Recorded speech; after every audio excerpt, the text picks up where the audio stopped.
चाहिए, अगरबत्तियों के दूगो पैकेट चाहिए। एक गुलाब वाला और एक जैस्मिन वाला, एक को मैं सुबह जलाऊंगी और एक को शाम जलाऊंगी, ठीक है।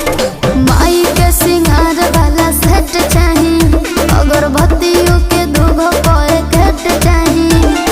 ये लीजिए 10 रुपए और बाकी खाते में लिख दीजिए। अरे मैडम, तू जितना सामान कहबू हम उतना सामान देब, ओकरा खातिर हम भागल ना हई।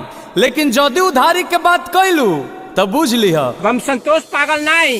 देत बाड़ू हतनिया मांग तारू हतना, हतने पैसा में सामान ले बुकातना, हतने पैसा में सामान ले बुकातना।